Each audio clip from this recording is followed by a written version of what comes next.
also happens to be one of the co-founders of the Urban Research Frontier, where Ayesha and Arsalan collaborate and write and research together. So today's talk is going to be loosely, there will be a short presentation, and the team will present their work, introduce everybody to the concept behind the Pakistan Pavilion, and then we'll talk more in detail once the presentation is over. So over to you guys. Can you guys see this? Yeah. Can we close these lights? I don't know if this is working. Hello?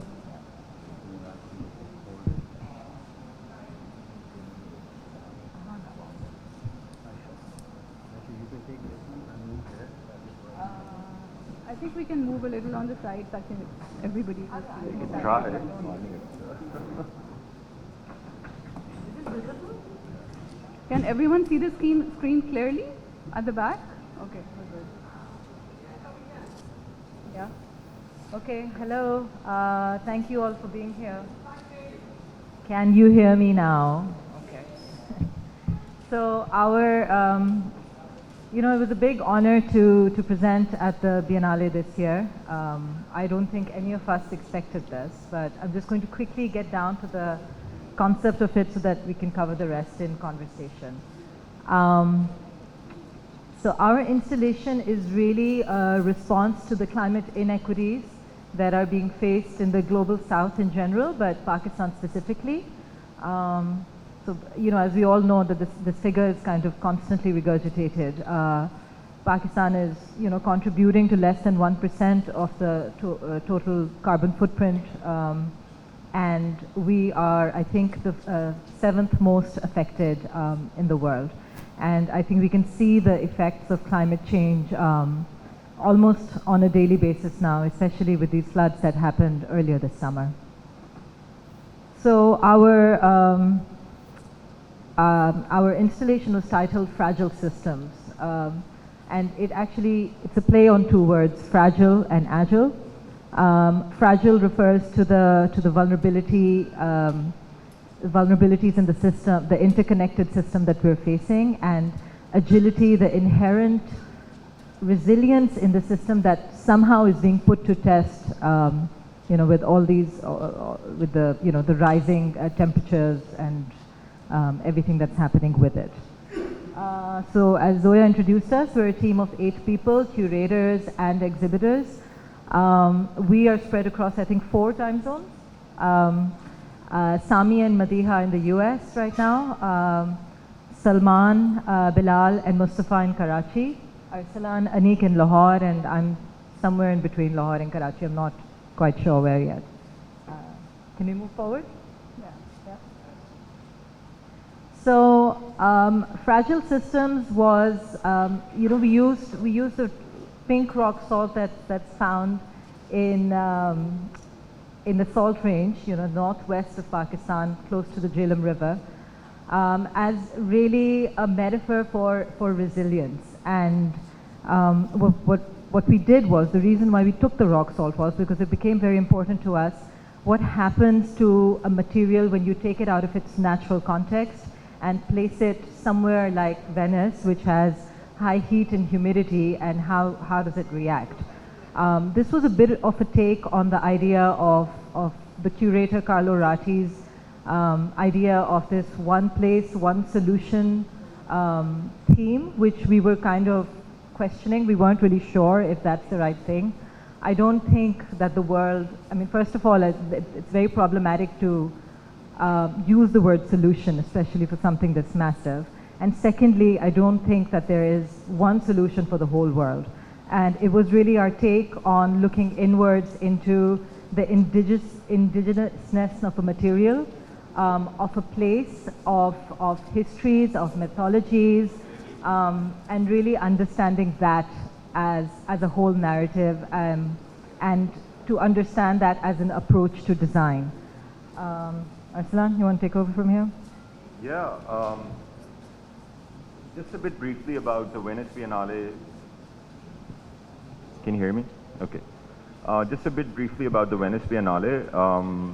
It's one of the most prestigious exhibitions, art and architecture exhibitions in the world. It's only the second time that anybody from the country has gone to represent Pakistan. The first time was Salman and Corliss, but overall the fourth time as, you know, like including the art and the architecture exhibitions. And I think like what Ayesha mentioned, that, you know, like the idea of like one place, one solution, of course, like, you know, is something that the curator came up with, but our reality is very different, you know, like on the ground we can see that, you know, like even within Pakistan with such diverse concerns, you know, from north to south, east to west, we can't really have one solution, one overarching solution that can like solve everything. Besides that, you know, like we haven't really understood the problem at first, and like let alone like, you know, talk about solutions. So our approach was, as Ayesha said, you know, like mostly critiquing the idea of one place, one solution. And rather than coming up with a solution, we were having a conversation with the material, with the land that it comes from, and yeah. Of course, we're going to talk about it a bit more in detail later. But essentially, obviously, 8 people with very different, strong, creative ideas is quite a challenge. Anique was kind enough to bring everybody to the table so that we could discuss it. But of course, it was a challenge to, you know, bring everybody together. A lot of back and forth about, you know, like what should be our central theme, our central idea happened. You know, we talked about Indus, we talked about like glacial melting, we talked about the droughts, smog, and everything. And while doing our research, you know, like we kind of narrowed down on rock salt because we were definitely thinking about this material as a metaphor. And as a metaphor of, you know, like just our central idea that we can't have like a globalized solution system for this. So once we started looking at the material, you know, we started looking at the land where the material comes from, and essentially that is where we started looking into Kyoto and the salt range, generally speaking. And yeah, so once we started looking into that, you know, we started off with obviously visually trying to understand, you know, like what the material is, where does it come from, and the first graphic on the left shows that. The middle graphic is basically a sort of a precursor to this entire exercise. When we were talking about climate inequity, we came up with this comprehensive toolkit called the Climate Inequity Toolkit, where we sort of made a diagram about, you know, the climate inequity, how much of like the impact it is on the global south versus, you know, like the consumption of the global north. And if the graphics could be shown somehow, yeah, we can see that, you know, like we obviously represented the globe in this sort of like a cube type shape, kind of like a play on, you know, just map making and kind of like just shifting the idea of, you know, like how the maps were made. That's just a side note. But, you know, like just sort of looking at the concerns and identifying it, not just for Pakistan, but for the global south. What are the catastrophes that we face and the challenges that we face? And then, of course, from there, you know, like we kind of narrowed down some materials which have like, you know, more sort of like a carbon footprint compared to like the materials that are like underutilized or underexplored. Not necessarily looking for a material solution, but sort of looking at, you know, like the kind of possibilities that can happen from a locally led perspective.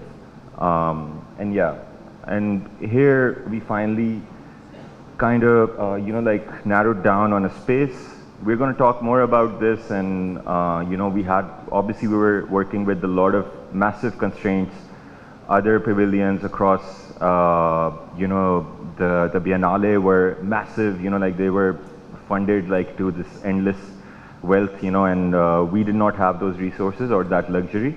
So we had to, you know, like play to our strengths and you know, work with that. So we had a very modest space, but we tried to make the best use of it. That was one of the major concerns. Of course, you know, like logistics and costs and other stuff was also a major concern. And yeah, here's the pavilion now. So I guess I'll let someone else kind of take it forward from this point onwards. Salman, do you want to say something? So the installation is basically showing imbalance, like these guys added. We chose the material just to show an approach. When we were talking about our design, we're not really talking about a solution, we're talking about an approach which everyone can really take in design. We're looking at whatever they have in their context and using that, basically looking within. When people were talking about AI as in artificial intelligence, we're talking about ancient intelligence or something which has been done previously. Therefore, mapping this location and using this material as a metaphor, taking it from one place and shifting it and placing it into another context altogether and watching it react and the space react.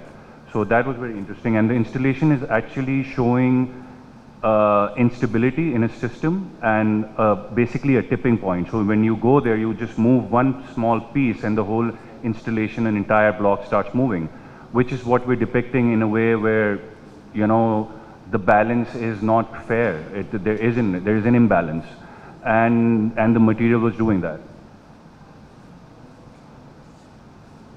One aspect of this installation, the central installation, was that everything was like so finely balanced, and we kind of were trying to show this sort of, you know, interconnectivity, and at the same time this sort of inequity or imbalance, where somehow we managed to make the heaviest, you know, like pieces kind of be higher and the lightest ones to be lower, kind of like working on it. So it was a subtle take on, you know, this imbalance, the idea of imbalance.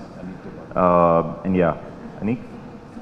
Yeah, so what you're looking at right now, so I think the idea of not presenting a definitive solution kind of resonated with all of us. And that led us to explore the salt range and its cultural, historic, and spiritual associations.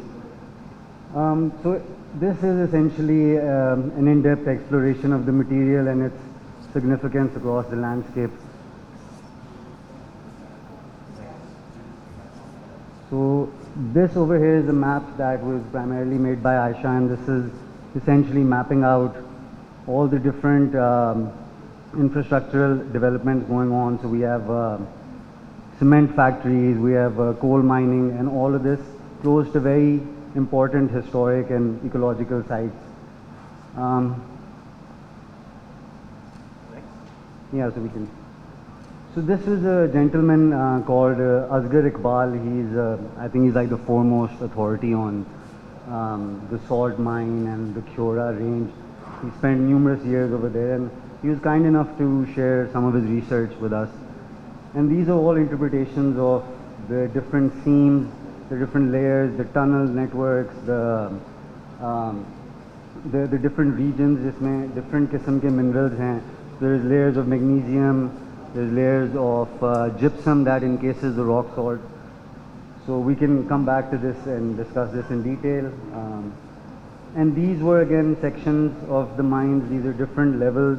And this shows sort of like the intricate network that is going on within the mines. And these are years of, thousands of years of extraction. And this kind of led us to this final section, which I think Arsalan should maybe explain this a bit more. Yeah. So when we were looking at these mines, you know, we realized that obviously there's like this sort of spatial exercise happening through excavation, through subtraction. There are spaces being created that are subterranean.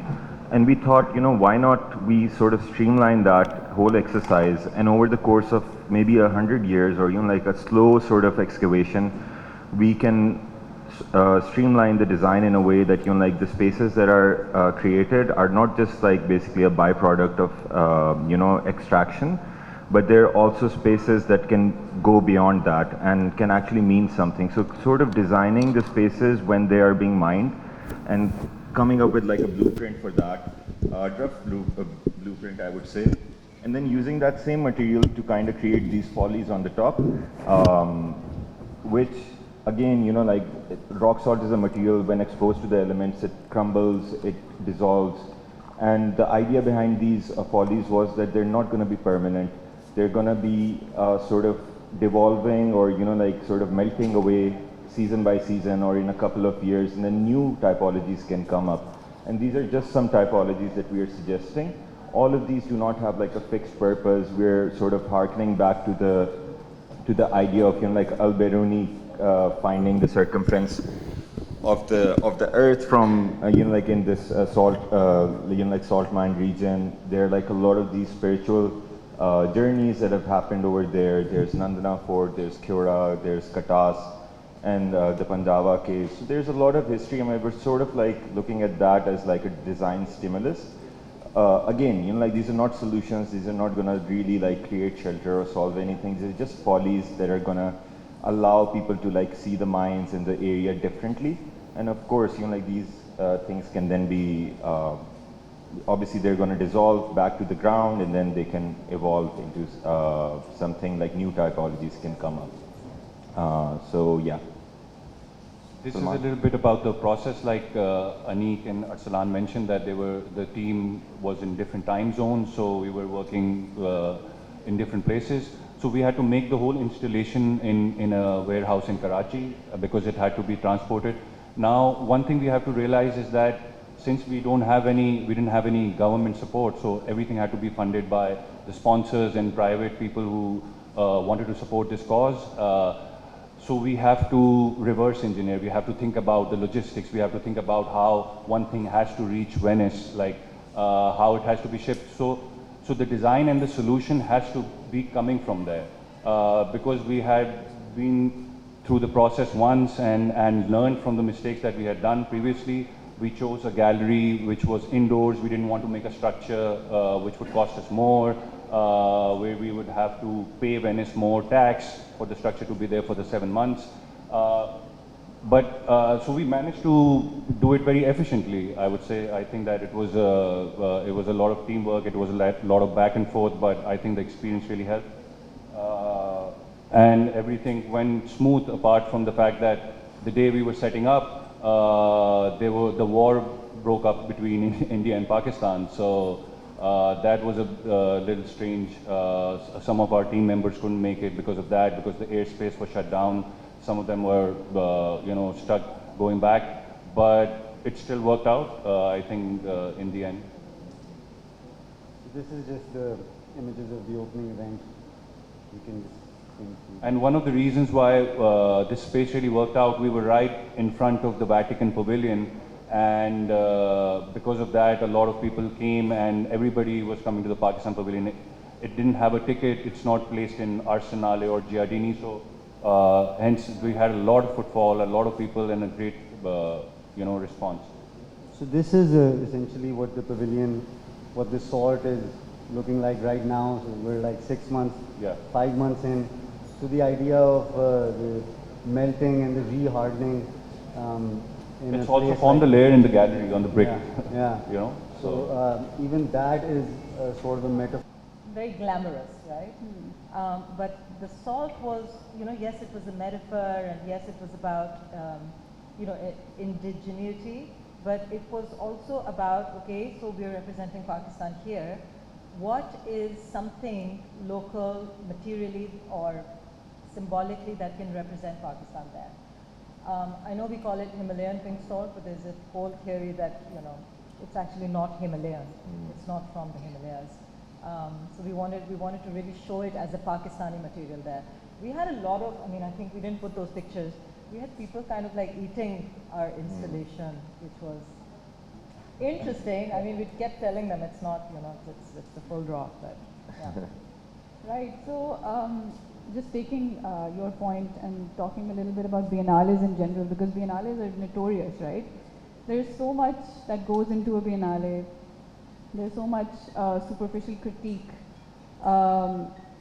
And then there's actual projects, little projects here and there, which are actually trying to make a comment on something or the other. And I think the Pakistan Pavilion was one of those projects that, you know, did something different in the sense that they wanted to critique not just the idea of a solution-based architecture, but also, I think, systems in general, like climate change. When you're talking about it, you cannot solve it with design, right? That was also one of the discussions.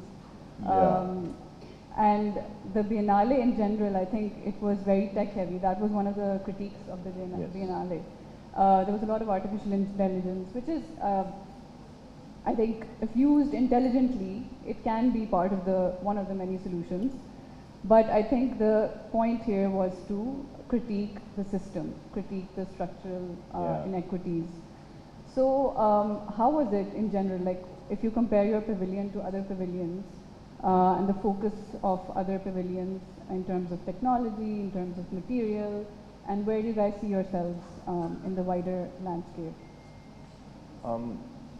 Personally speaking, you know, obviously we had a very different approach, a very localized approach.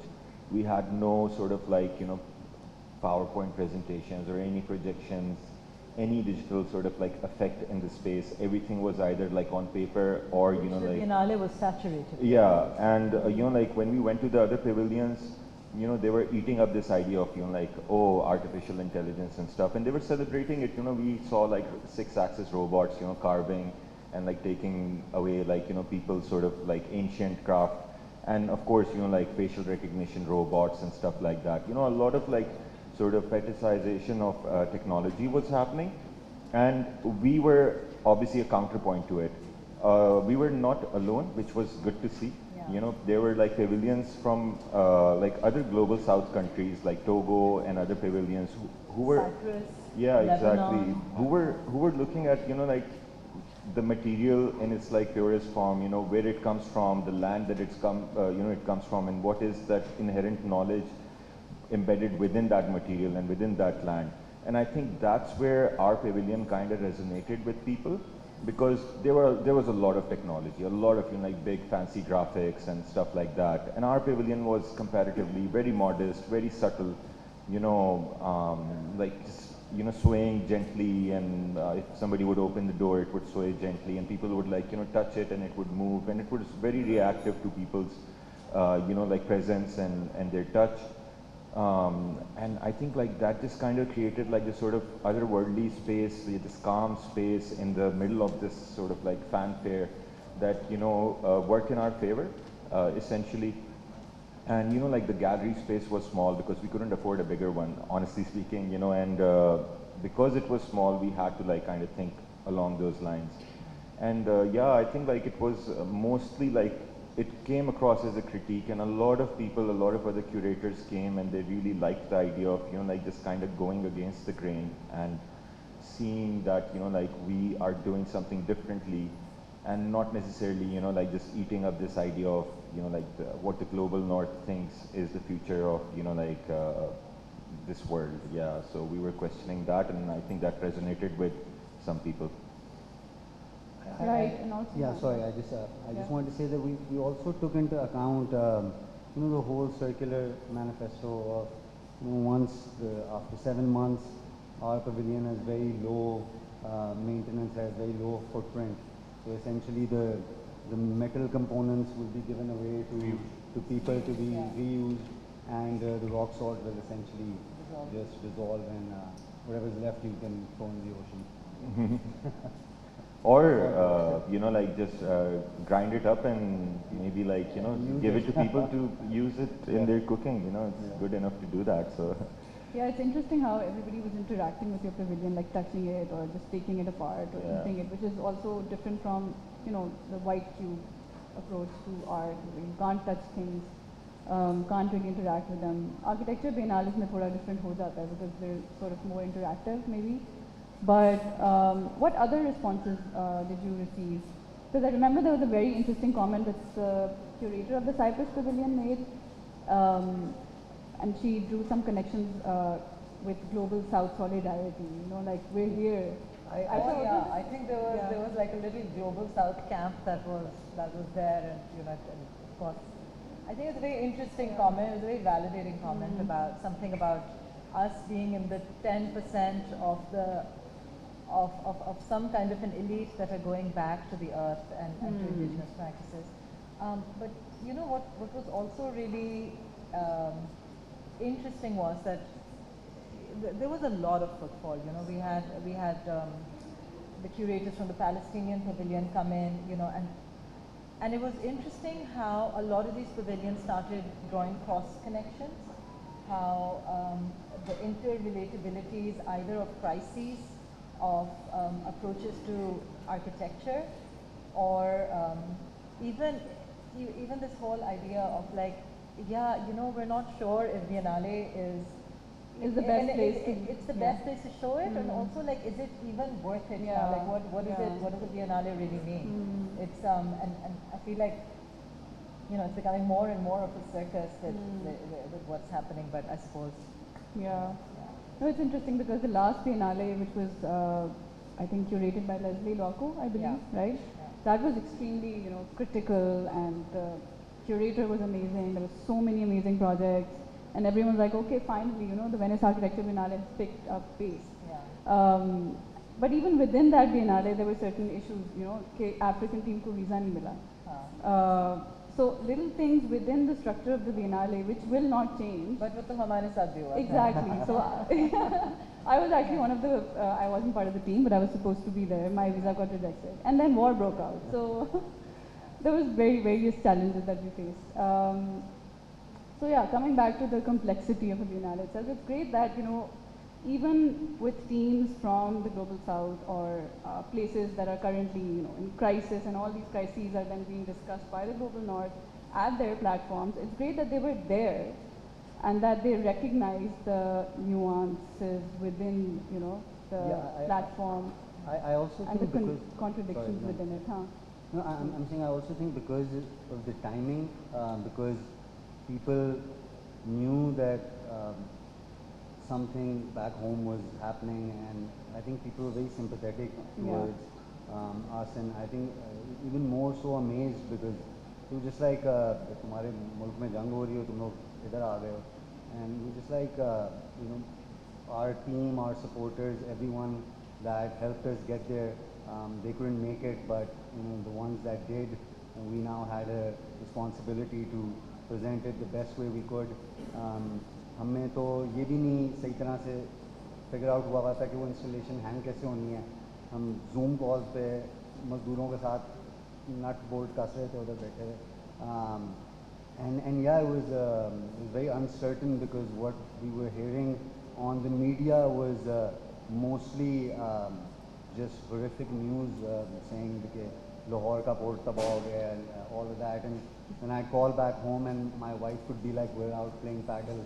So it was very confusing. I didn't know what to make of it. So yeah, essentially towards the end, then we kind of relaxed a bit. And, so yeah, I mean, this 4-day conflict, war, whatever you want to call it, I think this was one of the many challenges that you guys faced, and this was an emotional challenge and a logistical challenge in terms of travel, and for two of our team members also from the extended team from Mass Architects, Ahad and Ayman, who couldn't make it. But other than this in the background, where you weren't sure whether you're going to stay in Italy for like months because the war is not going to end, is it going to go on? Our visas are expiring soon, and all of that. But then also logistical issues, which I think Salman, I was really interested in asking you. While shipping and while transport and all of these things were happening, what were the constraints that you guys faced? Because of which the design also changed a little bit. Like I mentioned, we'd been part of the first pavilion in 2018, and we had built a whole structure which was you know, made out of metal and metal rods, which was supposed to be reused later again. But getting it there was a nightmare, and the issue is that because we had no government support, so logistics, you know, getting all of these things over there, so you have to design it in a module where it can actually eventually go it like that. So these things dictate that, and there are some complications in Venice. Obviously, you know, the amount that we pay for it to go from Pakistan to Venice is less than the amount we have to pay for them to ship it from the port to the gallery, which is nothing. Like, just like some 4 people shifting a little stuff around there, 15,000 euros, you know. Then you have to test it for radioactive materials and all of these things. We have to test rock salt, right? So I think that where there are these really difficult things that you have to navigate through, I think that I feel that actually helps us in a way where we can think of a simple idea. I feel that that restricts us and has restricted us, and that helped us think of ideas which are efficient, which are manageable within the modest budget and the means that we had. And it works out because the simplicity is something I think that it's very difficult to come across, and I think people appreciated that. And I think also, like, I mean, even if we had another $1 million or something, I think we would have still kind of gone for that. By simple, I don't mean it's not without complexity, right? But something that is minimal in nature, that is not like taking over the space, that is not harming harming the environment. And it's also in direct contrast with what's happening outside, you know, in the other pavilions, and you know, there are big AC units which are mimicking heat. And when you go there from Pakistan, you were like, I just came from like 40 degrees. I don't need this reminder, you know. So I think this was a good, minimal, modest intervention. I also remember Madiha, you know, those plates that we see in the photographs. And maybe you could talk a little bit more about what they were and also how they got here, because there's a little story there also. So we also used copper plates to show mappings of you know, how far the smog had spread, the floodings had spread, the gulfs, earthquakes, you know, all these climate disasters that are prevalent within the country. Again, the selection of copper was there because copper is another material that reacts to the humidity and the heat of Venice. In a way, we were really looking at the pavilion not as like this stagnant stance, like it shouldn't just be this, it should be something that kind of keeps evolving over the 6 months that it's displayed there. And you know, it's already like the salt is almost half its size, it's orange in nature, the entire room is reacting, the room is in brick, so you've got like all this White layer. yeah, the white salt layers that are forming on top of it. And yeah, we're looking forward to the closing and seeing like if there's, you know, any salt even left over there, which would be really interesting. Yeah, and Madia's plates got stopped at the customs, you know, wherever they got stopped, like, but they wanted to get them checked for radioactivity. Which they did, but you know, like we had to think about not just that, but plan B and plan C. So Madiha flew in with an extra pair of, like an extra set of, you know, like the plates, just in case, you know, like we don't get those, because we do not want the exhibition to be, you know, like kind of like left incomplete. Also, like about the, I just want to touch a little bit upon the last issue that you raised, which is like very important, and I think anybody who's going to go in the future should think about that, and maybe like perhaps we should reflect on it a bit more, is that, you know, like there was no, as Salman mentioned, no sort of government support, right? None at all. To the point where I remember, like, I was not involved in the fundraising, but I could see the kind of strain it was putting on the people who were responsible for that. You know, Salman, Ayesha, and Anique primarily were looking after that.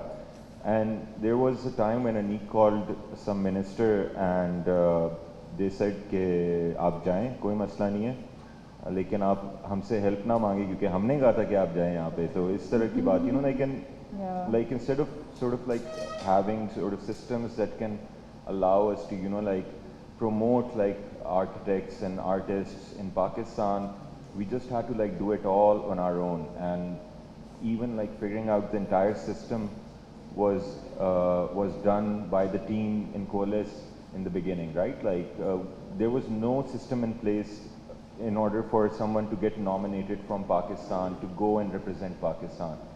And that had to be figured out by the curators rather than, you know, like by the government bodies who could then facilitate it. So it was the other way around, like, you know, facilitation was being done by the curators to the government, that, you know, we're going to go and represent you guys. Yeah. I think just adding to that, that it's very important that the reason why we went was because we wanted to be part of this conversation when they're calling architects from all over the world for solutions for problems that we're all facing. It's very important that Pakistan needs to be there represented and sharing our stories and our experience rather than someone else sharing them for us.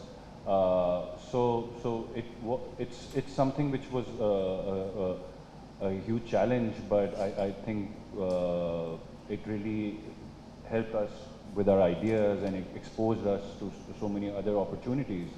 And we're, I think, lucky that we got a chance to do it, and in the future as well. Right. I think it's great that we're ending on this note because the title of this talk, strangely, is Hard Materials and Soft Power. This pavilion had nothing to do with soft power because it was independently funded, was not representing the country in any way, was not even trying to represent a soft image through art.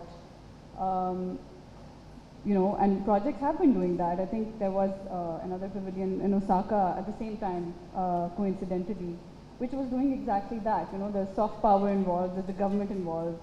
If the government is funding you, then of course, you're sort of beholden to them. So, I think this was interesting. कि funding नहीं मिल रही, but then that gives you a little bit of freedom in terms of artistic choices and what you say out there. But then also, obviously, it hampers some things and limits you in certain ways.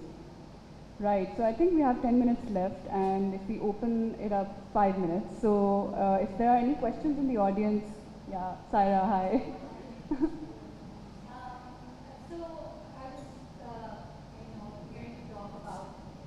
Thank you. Does this work? I'm very loud without the mic also. Hearing you talk about salt as metaphor. And a couple of years, the UA Pavilion at the Architectural Biennial, I think it was curated by Weil and Kenichi Teramoto, were looking at the salt from the wastelands, but they were looking at it as material for sustainable cement. And so I'm wondering, across your research and these cross-pollinating conversations, if you were able to perhaps share notes to extend this conversation with people within our region, because we do tend to not look at the Gulf as our region, but a lot of us are there, and these ideas, there are parallels to draw and less shipping to do, and I wonder if any of that happened. Yes, I think that we looked at multiple examples, and that was one of the examples that we looked at. And if you look at a lot of structures in Egypt, and they have used salt in previously, and they still do, like making blocks out of it. But we didn't do any material exercise, but our research was more on the idea of using it as a structure, but we didn't get into the real aspect of it. But yeah, those are things that we would really like to do. Like if you look at a lot of different materials that are being used all over the world now, we're going back to things that we have used before, like something like hemp. Like I went to a conference last year where every structure was built out of hemp. Like that is an indigenous material that is available in Pakistan, and we can do so much with it. That's something which doesn't react, it's termite proof, it doesn't have, it has great alkaline level, it actually absorbs CO2 in the environment, right? So these are things that one needs to do, but it comes with, again, the approach that we were talking about, that whatever we have, we need to look into that, rather than what we have right now, that there's a new design fascinations coming from Dubai or UAE, whatever. They start using a lot of glass, we start using a lot of glass. The materials that we see now are all, given to us from different places, right? So those are things that we were focused on. Can I also just add, I think, we did speak about this, like material testing, using salt as a composite material with something else. But I think that for us, this pavilion was chapter 1 of understanding a material. I think perhaps chapter 2 or chapter 3 is actually experimentation of how salt can be locally used as, as part of architecture, since we're trying to kind of figure out how to go more sustainable here. Yeah, I was in conversation with someone who owns a mine in Chora, and he was of the opinion that he's like, this is such an untapped resource. He's like, we have at least I think like 5 million years of reserves, and he's like, the reason why we've been able to have these reserves is because it's ethically mined. There's a quantity per day that you can take out. And he was like, यार इसकी भी हम अंदर machinery डाल दें और इसको निकालना शुरू कर दें तो ये भी रिजर्व्स सारे डिप्लीट हो जाएंगे. तो अभी तो जो निकलता है वो निकलते साथ ही it gets shipped abroad. Very little gets used in Pakistan. All of it is sent, exported out of the country. So yeah, it's for the people who even mine it, they were like, yeah, it's such a sacred thing for us. It's like we have to be so careful towards it. Because it's like अगर हम over excess में इसको देना शुरू कर दें, तो it's like ये भी वाहिद जो एक reserve बच गया है, like वो भी yeah. It's really interesting because initially, sorry, I'm just adding because we have a couple of minutes left. Do we have any other questions? Okay, yeah, sorry. Go ahead. Okay, I'll make my point and then we'll get to your question. Because initially, I think when these guys were talking about salt and mining, and I was like, what is ethical mining? How is that even possible? Like, you know, look at the colonial history of this region and how, you know, why aren't you guys critiquing mining itself? So just this morning, and I think one of the points that Arsalan brought up was that it happens anyway in nature, in little small amounts, obviously not at a large scale. And just this morning, I was reading this little news clip, snippet where there's like a bunch of elephants, a herd of elephants going into a mine in some, I don't know, some place in Africa, salt mine. And they're actually mining salt and eating it with, you know, with their tusks. They're actually mining it and creating these spaces. And then just like leaving, and they do it every year. So it's also sort of part of nature, which is so fascinating. Anyway, Marvi, yeah. Thank you so much for this incredible talk, and congratulations for putting this together. So, you know, I mean, it's interesting to see the idea of extractivism from different perspectives, and at the same end, I was kind of like going through the work in general, what was happening at the Biennale, and the other counter work that I saw, which was fantastic, was the groundwater level by Anthony's work, was so interesting to look at from another kind of extractivism. So when you are there and you, even before that, when you're like putting your thoughts together and you take your politics, what politics you're taking into a space which has a lot of other work coming and kind of exhibiting, what was the takeaway at the end that, you know, how do the politics resonate with the other people's reflections and dialogues, what's happening there? How did you feel taking this certain part? Because of course there's an element of pride also that you are representing, but then sometimes that representation is also conflicted. Yeah, I think, you know, after going through this exercise and kind of speaking to a lot of pavilions, like I mentioned, the Lebanese, the Palestinian, well, the Palestinians didn't have a pavilion, but they were part of the UK, The British pavilion, the UK installation.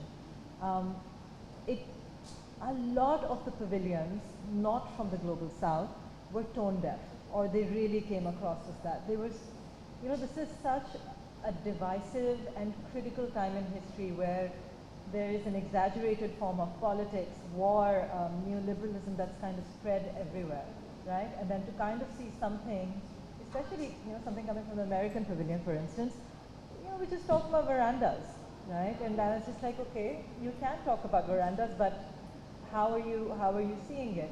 Especially in light of where the US stands today, where Trump stands today, and the kind of wars that are perpetuating after the US. Nothing, except that was the only pavilion I think that had armed guards around it. Yeah, of course. So yeah, so I actually felt like, you know, there were a few pavilions that were talking from deep knowledge rather than, you know, this kind of cocoon almost perspective of where architecture is going. I do, even as a practicing architect, you know, I feel like the kind of practices that we have right now are contributing massively. I think construction is what, the second or third most contributor of you know, to the global carbon footprint. So the fact that you know, the art biennale can still get away with a lot, but I don't think the architecture one can, and we were really kind of faced with that. If anyone wants to, Right. Yeah. Let's wrap up in like a minute or two. Let's. No, I think Hajra has a question. There's a question somewhere. Okay, Hajra. last, sorry, No, quick. just very quickly. First of all, congratulations. This is absolutely fantastic. And I just really wanted to push it a bit further because we've been talking about critiquing this. It's quite ironic because the last the title of the art biennale was Foreigners Everywhere. And this one comes with one solution everywhere. Like, it's just really so ridiculous. But I just wanted to say that what you guys did and the way you've been thinking about it is much more than a critique. I think it's more a recontextualization of how we need to think. You know, it's this understanding of material, but also I really like, you know, you said it's been used as a as a metaphor, but I'm also really taken by how many levels and the kind of nuances it touches upon. Also, I love that the title of this of the project is Fragile Systems, because it's so beautifully embodied in the material that you have used, and also something salt as being, you know, like the core of existence in itself. But also thinking of, you know, like really highlighting the precarity in a very beautiful and poetic manner.